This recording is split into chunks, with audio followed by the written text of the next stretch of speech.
I'm going to say this at this time to all of us who are here and those of us who are following online. The Lord said to me, tell my children, the type of music ministers, the type of minstrels I'm raising in these end times, please listen and write this down, are military minstrels. Do you hear that? Military. I just emphasize the word. Military. Minstrels. Military. Minstrels. Not militant. Amen. So that I will not be breaking things. Military. Okay? Now, and what that means is taken from our text, 2 Chronicles chapter 20, where you saw singers going to war. I hope you know that there are soprano singers, tenor singers, alto singers like yourself. They are trumpeter like Minister Oluwambo, you know, and those of them playing the strings, they are like Dr. Matthew, you know, and those of them playing the crashing sounds, they are like Minister Tochi. Amen. Are you following me now?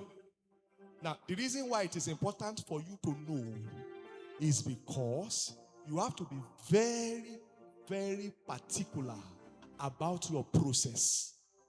So there are certain things you will not do normally that you will think is left for certain ministers to do that does not concern you, that you must know now that it concerns you. So it is not only when we call for 13 hours prayers like this that you sit before the Lord and pray all night. Don't worry, you may be dosing, but make sure you are praying. Pastor Paul Eneshe was telling a story of how he got the mantle on the head of Rina Bonki. One of those days, that man of God came to Nigeria to minister, and Pastor Paul Eneshe was one of the ministers assigned to him, kind of, you know, and he found a way to get into his hotel room as that man of God left. Before any other person got there, he found a way to get in there. And then he said he prayed from that evening till the following day. He said sometimes he will pray and sleep and doze off. So if you are praying and you are sleeping, you are not alone. But make sure that you don't stay in that posture or position of sleeping. You wake up and you pray. Now, ladies and gentlemen, have you seen the size of the people, the crowds in Pastor NH's crusade? Have you seen it recently? And I'm not talking of Nigeria. I'm not talking of UK. I'm not talking of US, where there are a lot of Nigerians. I'm talking of strange places like Pakistan. Some strange Muslim countries. You will see crowd like water, exactly as it was in the days of Reinhard Bonnke. So what am I trying to tell you? Now, listen now. Before he assigns that, I also got to know, I used to pastor in university area before the Lord asked me to resign in 2016 to go into my own itinerant ministry. And I remember that one of my members then, when she left Osogbo, she relocated, I think, to Port Harcourt or something. She was attending Dunamis Church. She told me then that there are times that Pastor Eneche will make them, not him alone, the entire members fast for the whole year. He had done 500 days.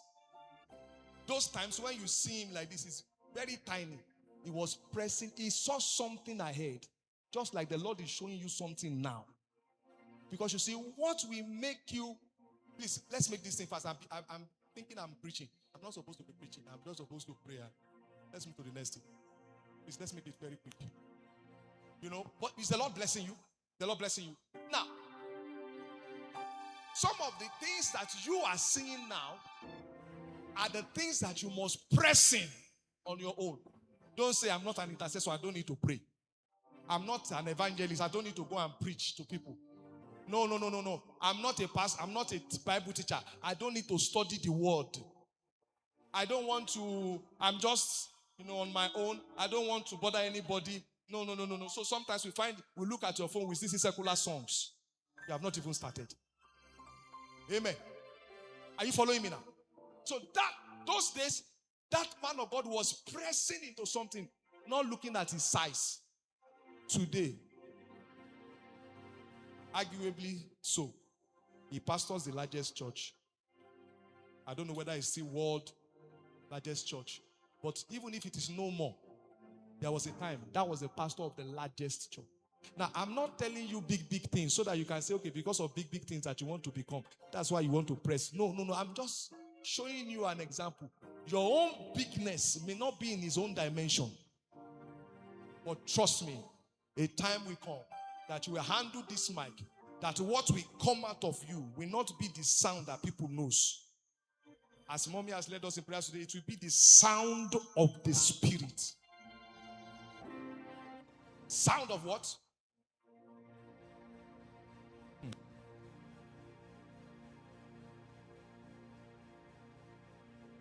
Say with me, say, Father, I want to be part of this new army of minstrels that you are raising for these end times. I want you to say that. Because what I'm saying now is that there are some of you, you have done so much that you have got to that point that you feel you are tired. You don't want to do it again. Meanwhile, this is the time for you to dig in. Because what God has in store for you is just like a curtain that you just need to open and then you will enter into it. I don't know why I'm pointing to this direction, but I know the Spirit of God is speaking to somebody in this direction. In fact, he said to me, he said, this person I'm talking about, you have even looked down upon yourself that, me, I don't even know how to do music. No. I don't even have the skill. I don't have whatever. The Lord said, I should say to you, when I become your sound, skillfulness becomes useless.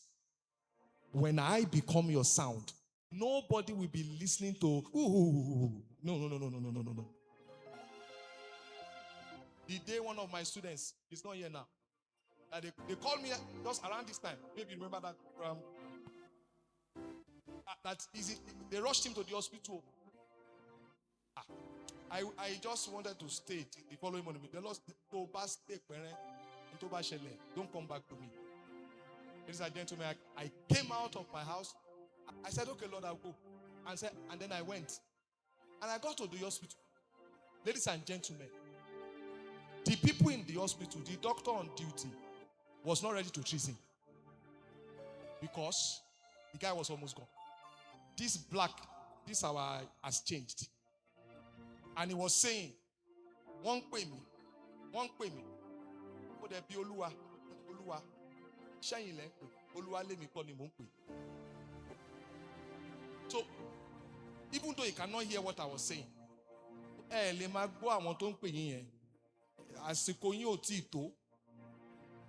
the people just abandoned him there, waiting for whatever, so that they will not say we cheated him or something. And I prayed a simple prayer for him, and I started praying for him just for a few minutes, and the Lord showed us mercy. And then he came back to life. And when he came back to life, as he came back to life, the doctor that we have been trying to get the attention, even the nurses, she quickly came. And before I know it, everything. And before you know it, want to call 50,000 naira. I don't want to mention the name of the hospital. So as I saw that the Lord has left, I'm not sure it was up to 10 minutes. He said when he opened, because he slept, I prayed and I said, Lord, let him sleep, and he sleep. So when he woke up, just a couple of minutes after that, he told them, he said, what am I doing here? They say, you don't understand. He said, so how? I said, Father came to pray for you. He said, Father, pray for me. He said, come and tell these people to remove this thing. That was how they removed whatever. He went home that night. Now, what I'm telling you is not because I want you to think I'm anointed. It is what God can use you to do. That is the gist. I didn't go there, I'm doing, soon, brother, rise up from the dead. The devil will give me a dirty slap. That is why you cannot press in too much. Because every prayer you pray, every fast you fast, every sacrifice you make, every time you say no, to compromise. You are pressing into something. Or say, a day will come. He may be your family member. He may be your neighbor. You are the praise worship leader of your neighborhood. They know that in the morning like this, everybody must hear your voice. You better pray that on the day of trouble, when they come to call you, it will not be your soprano voice that they will hear alone. So the Lord said to me, tell them that they are soldiers. Singers, but soldiers. And one of my favorite kind of movies, when I like to rest and relax a little bit, I like to watch war films.